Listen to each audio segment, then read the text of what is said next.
ॐ भूर्भुवः स्वः।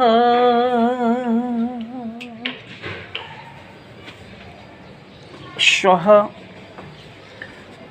ही ब्रह्मा का स्वरूप है। जथा ब्रह्मांडे तथा पिंडे।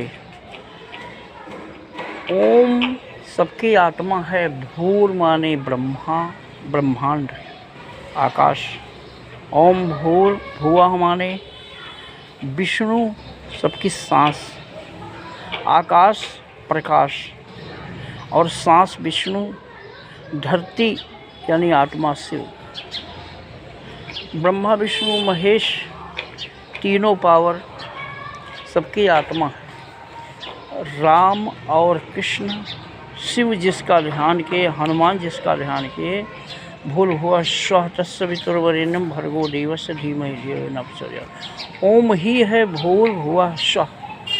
मतलब सबसे पहले गायत्री महामंत्र में ओम आता है, अर्थात ओम ही है जो तीनों लोक में समाया है और सबके शरीर रूपी मंदिर में, मन के मंदिर में सबके ओम ही प्राण के रूप में, आत्मा के रूप में विराजमान है। भूर माने भुवः स्वः, आकाश पृथ्वी पाताल तीनों लोक में ओम समाया है। और ओम का ध्यान करने से, आत्मा का ध्यान करने से क्या होता है? ध्रुव प्रहलाद सभी ओम का ही ध्यान किए, सबको मालूम है। आत्मा का ध्यान करने से क्या होता है? इसका हिंदी अर्थ है गायत्री महामंत्र का, उस प्राण स्वरूप दुख नाशक सुख स्वरूप। दुखों का नाश होता है, सुख का स्वरूप है आत्मा। शेष तेजस्वी पाप नाशक, जन्म जन्म के पाप को भस्म करने की ताकत है। पाप नाशक देव स्वरूप परमात्मा को अपने अंतरात्मा में धारण करें, वो परमात्मा हमारी बुद्धि को सन्मार्ग में प्रेरित करे। गोस्वामी तुलसीदास जी ने रामायण में लिखा है कि मंत्र महामणि विषय व्याल के, मेटत कठिन कुअंक भाल के। जन्म जन्म के पाप को भस्म करने की ताकत है गायत्री महामंत्र में।